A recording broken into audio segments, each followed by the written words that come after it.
Assalamualaikum warahmatullahi wabarakatuh. Waalaikumsalam warahmatullahi wabarakatuh. Selamat sore teman-teman semuanya. Kalau dari kelompok 6 akan menjelaskan tentang materi bertafakur pada Allah dan juga menuntut ilmu yang sudah kami diskusikan. Sebelumnya, perkenalkan nama saya Natasha bin Safa Al-Zahra dari absen 26 dan juga teman saya Nesya Bahrani dari absen 28. Saya Titi Najwa dari absen 4. Saya Fatima Cahyadi dari absen 12. Saya Irene Nafis dari absen 16. Saya Muhammad Khalid dari absen 22. Iya, Pak. Nah, di sini saya akan membacakan pengertian bertafakur dalam Islam. Pengertian bertafakur dalam Islam adalah secara bahasa. Tafakur berasal dari kata fakara yufakiru. Bukan kafarowi kafir malah. Oh, Fakara yufakiru. Fakaro. Artinya berpikir atau merenung secara mendalam. Dalam istilah syar'i, tafakur adalah aktivitas berpikir secara mendalam mengenai ciptaan Allah, diri sendiri, kehidupan, dan kandungan ayat-ayat Al-Quran dengan tujuan meningkatkan keimanan dan mendekatkan diri kepada Allah Subhanahu wa Ta'ala. Tafakur adalah sekadar berpikir biasa, melainkan berpikir dengan hati yang penuh keimanan dan kesadaran akan kebesaran Allah. Oleh karena itu, tafakur merupakan ibadah yang bernilai tinggi dalam Islam. Tafakur adalah ibadah yang sangat penting dalam Islam. Dengan meluangkan waktu untuk merenungkan ciptaan Allah, kita dapat meningkatkan keimanan, rasa syukur, dan mendekatkan diri kepadanya. Tafakur dapat dilakukan dengan berbagai cara dan objek, dan memiliki banyak manfaat bagi kehidupan spiritual dan pribadi. Quran surat Ali Imran adalah surah ketiga dalam Al-Quran yang berarti kisah keluarga Imran. Surah ini diturunkan di Madinah pada tahun 9 Hijriah. Bunyi Bismillahirrahmanirrahim. Inna fi khalqis samawati wal ardi wahtilabil laili wan nahar wahtilabil laili wan nahar la ayatin liulil albab alladzina yadhkuruna Allaha qiyaman wa qu'udan wa 'ala junubihim wa yatafakkaruna fi khalqis samawati wal ardi Rabbana ma khalaqta hadza batila subhanaka faqina adzabannar.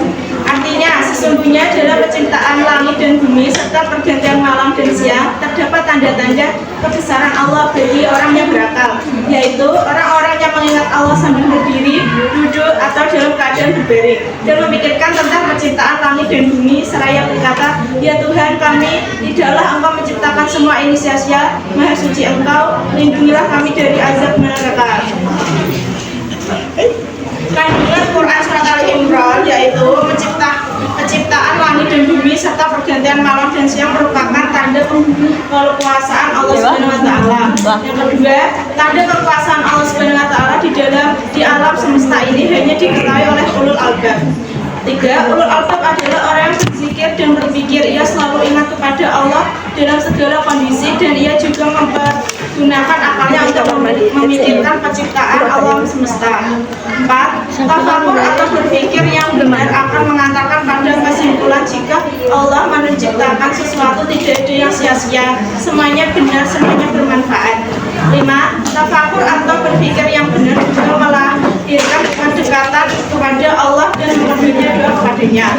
Materi selanjutnya akan dibacakan oleh teman saya. Jadi tentang tafakur yang berbunyi tafakkaru satin khairun min ibadatin sana. Tafakur 1 jam lebih baik daripada salat malam semalam. Diriwayatkan oleh Ibnu Abbas dan Abu Al-Darda, namun senadanya diperselisihkan. Makna hadis tafakur 1 jam lebih baik daripada ibadah malam semalaman, maknanya bukan merendahkan salat malam, tetapi menunjukkan betapa luar biasanya kekuatan berpikir dan merenungkan jika dilakukan dengan ikhlas dan benar. Tafakur yang dimaksud merenungi ciptaan Allah, memikirkan makna kehidupan dan kematian, menyadari dosa dan kesalahan sendiri, menghayati keagungan Allah dan makna ibadah.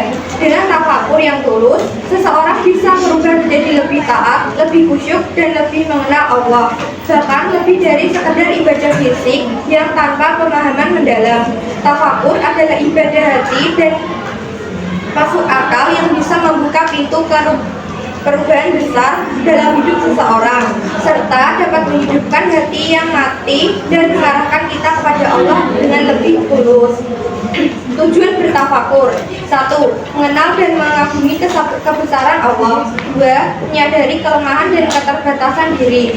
3. Menemukan makna dan tujuan hidup. 4. Menghindarkan dari kelalaian. 5.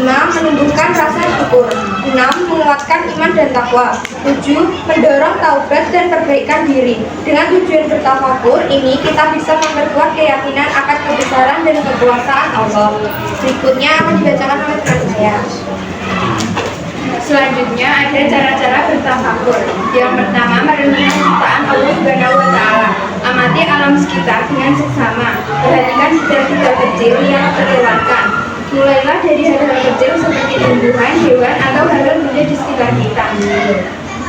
Proses ini dapat memperkuat iman, menumbuhkan rasa syukur, dan mendorong pemahaman yang lebih dalam tentang ciptaannya.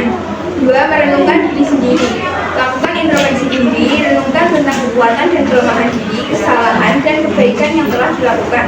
Serta kita harus mengetahui tujuan hidup. Introspeksi diri yang jujur dan mendalam melalui bertafakur finaf merupakan kunci untuk memahami potensi.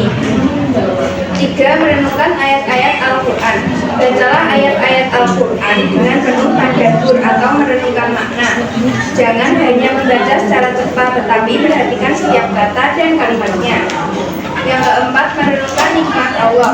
Sadari dan syukuri segala nikmat yang telah Allah berikan, mulai dari nikmat yang besar seperti kesehatan dan keluarga hingga nikmat yang kecil seperti udara yang kita hirup dan makanan yang kita makan. Yang kelima, merenungkan peristiwa kehidupan. Renungkan peristiwa-peristiwa yang terjadi dalam kehidupan, baik yang menyenangkan maupun yang menyedihkan.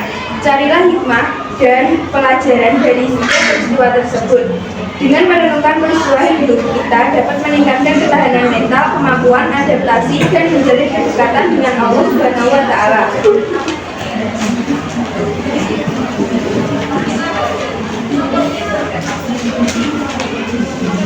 Saya akan membacakan cara-cara bertafakur dalam kehidupan sehari-hari. Yang pertama ada merenungkan keajaiban alam. Yang kedua ada menikmati nikmat Allah Subhanahu wa Ta'ala. Yang ketiga ada merenungkan kisah para nabi. Yang keempat ada memikirkan kematian. Dan yang kelima ada mencari ilmu. Kemudian saya akan membacakan manfaat dari bertafakur. Meningkatkan keimanan, memahami kebesaran Allah akan memperkuat keimanan dan meningkatkan ketakwaan, mensyukuri nikmat dan menyadari keterbatasan diri akan meningkatkan ketakwaan kita. Menemukan nikmat kehidupan, merenungkan peristiwa-peristiwa akan membantu menemukan cara-cara bertafakur dalam kehidupan sehari-hari. Yang pertama ada merenungkan keajaiban alam. Yang kedua ada menikmati nikmat Allah Subhanahu wa Ta'ala. Yang ketiga ada merenungkan kisah para nabi. Yang keempat ada memikirkan kematian. Dan yang kelima ada mencari ilmu. Kemudian saya akan membacakan manfaat dari bertafakur.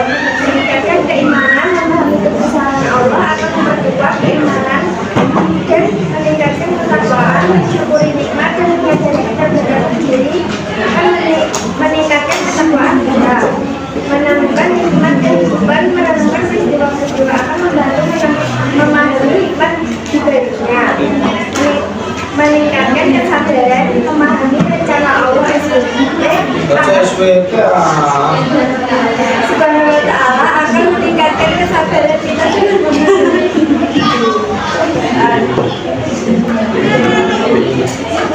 menjernihkan pikiran, merenungkan dapat menyenangkan pikiran dan mengurangi stres. Menemukan solusi masalah, merenungkan masalah dapat membantu kita dalam menentukan solusi yang tepat.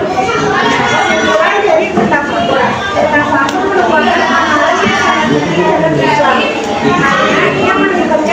penggunaan akal dan kesukaannya. Allah, ayat-ayat Al-Quran dan perjalanan hidup manusia. Amalan ini dapat meningkatkan keimanan, menumbuhkan rasa syukur, serta membawa seseorang lebih dekat kepada Allah. Melalui bertafakur, seorang dapat memahami tujuan hidup, memperbaiki diri dan menjauhkan diri kepada kelalaian. Bertafakur juga membantu dalam proses muhasabah. Ia itu menilai dan mengukurkan kesalahan serta memperbaiki amal. Ia memberikan kesadaran bahwa segala yang berlaku di dunia ini adalah sebagian daripada kebijaksanaan dan perencanaan Allah. Dengan itu, bertafakur bukan hanya menjadikan seseorang lebih berilmu, tapi juga lebih bermoral, berakhlak, mulia, dan memiliki pandangan hidup yang lebih berbudaya.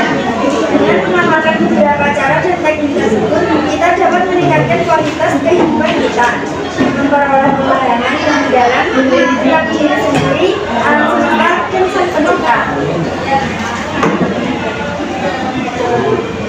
Keutamaan menuntut ilmu dalam konteks agama Islam berarti berusaha keras untuk memperoleh pengetahuan baik di dunia maupun di akhirat, dengan tujuan agar ilmu tersebut bermanfaat bagi diri sendiri dan orang lain. Dengan menuntut ilmu, seorang muslim dapat meningkatkan keimanan, menjalankan ibadah dengan baik, dan berkontribusi pada kemaslahatan. Manfaat menuntut ilmu memiliki banyak manfaat, baik di dunia maupun di akhirat. Beberapa manfaatnya antara lain dimudahkan jalan surga, ditinggikan derajatnya di sisi Allah, menjadi pribadi yang bijaksana dan teramat, serta mendapatkan kebahagiaan dunia dan akhirat. Ilmu juga bermanfaat untuk membangun kehidupan yang lebih baik dan memberikan manfaat bagi diri sendiri. Tujuan menuntut ilmu: 1. Mendekatkan diri kepada Allah. 2. Meningkatkan kualitas diri. 3. Mengatasi kebodohan dan kesalahan. 4. Memajukan kehidupan pribadi dan sosial. 5. Mewariskan kebaikan. Dan 6. Menjadi hamba yang berguna. Kesimpulannya, menuntut ilmu merupakan kewajiban yang sangat dianjurkan dalam agama Islam dan memiliki keutamaan yang sangat besar baik di dunia maupun di akhirat. Dengan menuntut ilmu, seseorang akan memperoleh pengetahuan yang bermanfaat bagi diri sendiri, keluarga, dan masyarakat. Pengetahuan tersebut dapat bermanfaat untuk meraih kesuksesan duniawi seperti mendapatkan pekerjaan yang baik dan kehidupan yang layak. Selain menuntut ilmu juga merupakan ibadah yang dapat meningkatkan Allah SWT dan meraih ridhonya. Ilmu yang bermanfaat akan di akhirat kelak, menyelamatkan dari siksa neraka dan mengangkat derajat di sisi Allah. Dengan demikian, upaya untuk mencari ilmu merupakan kegiatan terpuji yang akan memberikan keuntungan bagi baik di dunia maupun di akhirat.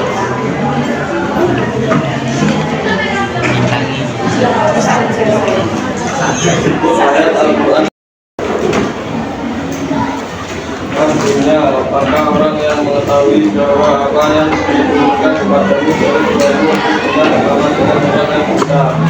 Hanya orang-orang yang yang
Artinya, barang siapa yang menempuh jalan untuk mencari ilmu, maka Allah akan menentukan baginya jalan menuju surga. Yang ketiga,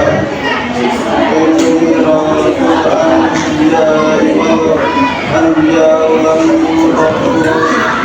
Dina rawatir wa innama warrasulullah Ilma wa man aqodahu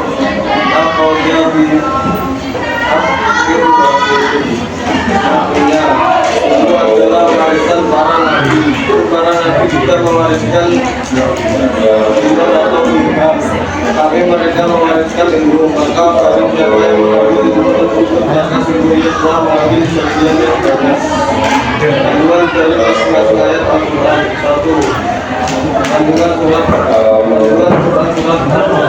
ayat 19 adalah perbandingan antara orang yang mengetahui kebenaran beriman kepadanya dengan orang yang bisa menunjukkan kebaikan.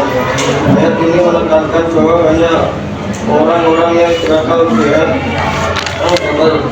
memahami perbedaan ini dan mengambil pelajaran darinya. Surat Al-Mujadilah ayat 11 menjelaskan tentang adab dalam majelis ilmu dan keutamaan ilmu. Selain itu, surah ini juga menekankan nilai bagaimana Allah mengetahui segala perbuatan dan banyak. Tiga surah Al-Alaq ayat 1 yaitu menjelaskan tentang berita Allah membaca dengan menyebut nama Tuhan yang telah menciptakan segala sesuatu. Ayat ini merupakan wahyu pertama yang diterima oleh Nabi Muhammad SAW dan menjadi perintah untuk memulai proses belajar dan mencari ilmu. Sekian presentasi dari kelompok kami. Apakah dari teman-teman ada yang ingin ditanyakan? Assalamualaikum warahmatullahi wabarakatuh. Waalaikumsalam warahmatullahi wabarakatuh. Perkenalkan, nama saya Aulia Wijayanti dari kelompok 5. Izin bertanya, menurut kalian bagaimana jika seseorang menuntut ilmu, mempelajari ilmu itu, tapi dia tidak menerapkannya? Apalagi kalau dia mempelajari ilmu agama, dia tahu itu dosa tapi tetap melakukannya. Tolong dijawab ya. Baik, terima kasih atas jawabannya. Izinkan kelompok kami untuk berdiskusi terlebih dahulu. Nanya kedua itu dah. Hah? Mbak, mungkin saya takut apa loh ya dimasukkan ke sini ya. Sama nanti pertanyaannya sama nomor absennya nanti dibersih.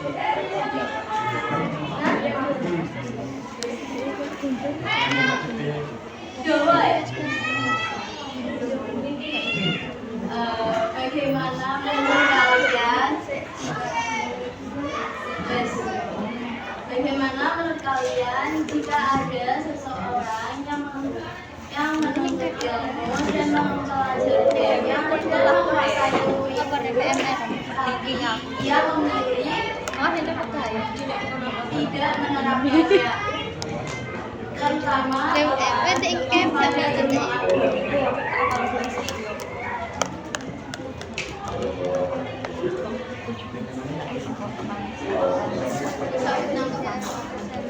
kenetralan kemandirian kesatuan kemandirian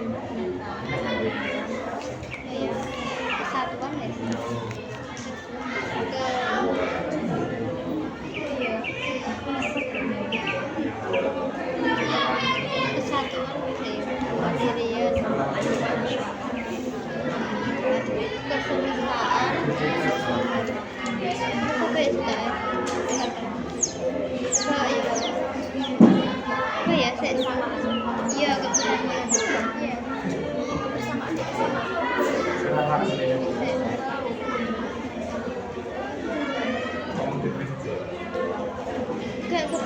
kesukaraan.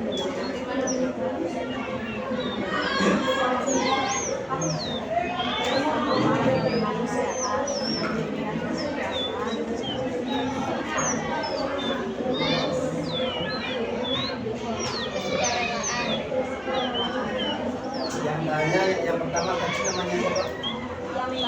Aulia. Terus yang Febri.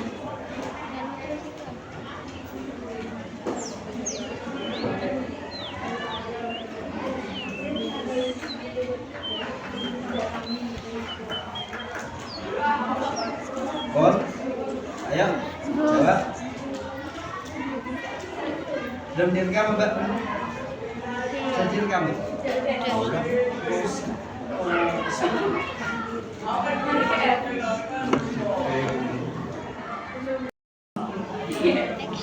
Terima kasih atas pertanyaan yang diberikan.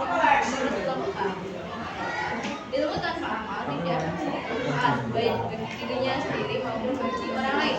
Padahal tujuan utama menuntut ilmu adalah untuk diamalkan agar menjadi pedoman hidup dan membawa kebaikan. Karena itu ilmu seharusnya tidak hanya dipelajari, tetapi juga diwujudkan dalam sikap dan perbuatan sehari-hari.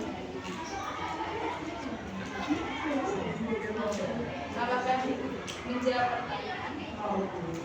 Ya, terima kasih.